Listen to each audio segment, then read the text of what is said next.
Hello everybody, welcome back to my channel. My name is Maureen O'Connor from Quilters Heaven in Northbrook, Illinois, and I am the Opinionated Quilter.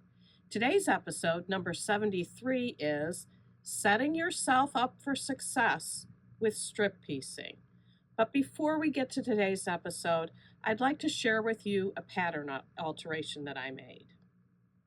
Some time ago, we had an episode on what we are willing to spend our time and energy and money on. And one of the patterns I pointed out was this Christmas tree skirt by Amanda Murphy. And it has these little triangles in here that do not go all the way to the edge and creates very, very difficult binding. You can see it better on this side. I don't remember, I counted at one point, I think it was like 32 or something turns that you have to do on your binding. I'm just not willing to do that. If I got the Christmas tree skirt done, I don't want to spend a month doing the binding. So I want to fix this by making these triangles big enough to hit the points so that it goes nice and smooth all the way around. So how do we get there? Well, the first thing is you start with the original pattern piece. And this is the original pattern piece. And since I have 8 wedges, I know that this is a 45-degree triangle. Now, if you have any doubts at all, take a 45-degree triangle and lay it on there and make sure that that is correct. And it is. If you had a 6 wedge piece, it would be a 60-degree triangle, but in this case it's a 45. So now I need to make this bigger, because if you're using this size piece, it's going to be that tiny little thing that stops well before the point. So how big do I need to make this? So I'm going to lay my ruler onto the edge of my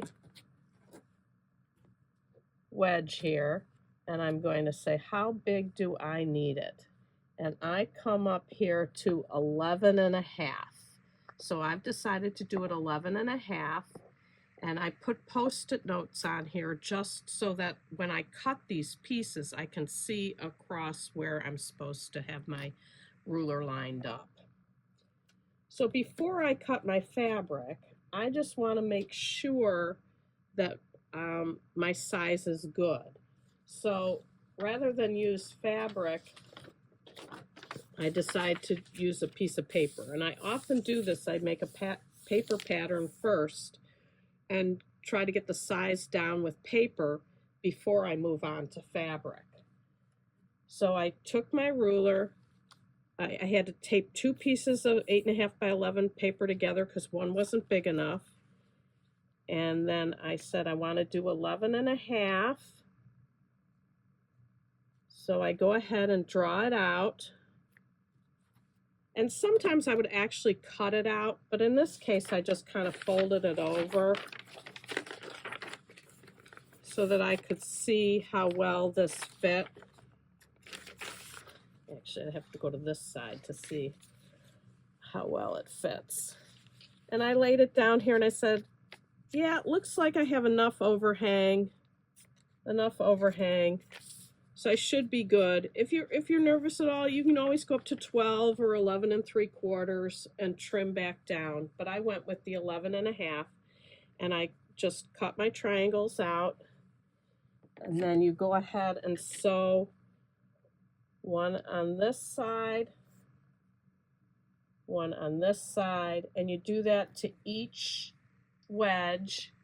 And then when you get them on there, you go ahead and sew the 2 wedges together. And this is one set of 2, so you'll make 4 sets of 2. And I really like how this turned out because it kind of looks like they're floating in the midnight sky. So that is how you can alter a pattern. You can see now I don't have any of those nasty curves here. It's all nice straight across, and it will be much easier to bind. So that's it for pattern altering right now. Let's get to the episode.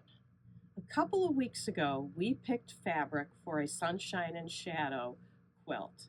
It's strip pieced, and when you do these types of quilts, it's very easy to get confused. It's very easy to flip a subcut unit and get it in the wrong position. So I want to set you up for success. The first thing I do, and I neglected to put it on my whiteboard, is I make a copy of the pattern. I just copy it, color copy it. Sometimes I use a page protector. Sometimes I don't. I put it in my file folder and I can make notes on it. I would rather make notes on the copy of a pattern than on the actual pattern or write directly in a book. I just can't write in a book. So I have my copy here. And then the next thing I do, which I think is super, super important, is make a swatch card. And I go ahead and I cut a piece of each fabric. I glue it on here, and I put all the information about the fabric in here. Why is that important? Well, what happens if you have a cutting mistake and you need more of the fabric? I can't tell you how many times people call, email, text, and say, do you still have any more of this fabric? But they don't know what the fabric is. I put everything on here. Now, an example of making sure you have all the information is Dimples fabric from Andover is all item number 1867. What makes a difference is what color it is. So people will call and say, well, I bought 1867. Well, the whole line is 1867. I need to know what color you had. And in my example here, this is P1, as in purple. And I have that all here so that if I would ever need more of it, I would be able to find it. Well, if it's still in existence. But at any rate, I think this is invaluable for doing your piecing. So now we have our color card, and now we're going to do our strip piecing. And we've gone over how to strip piece before. I'm not going to demonstrate it again. You alternate which direction you sew from top to bottom, bottom top, and you always line up from one end so that you don't lose any of your subcut pieces. Next, after you sew your strips together and press them according to the directions so that everything will nest together beautifully. Measure. Don't forget to measure. Make sure that your 1/4 inch seam allowance is accurate, because if that's accurate, everything will meet up beautifully. After I press, I hang them on a hanger. Some people like drying racks. Those work too. But I always have them all labeled as to what strip set they are. Staying organized will make your life so much easier in this process.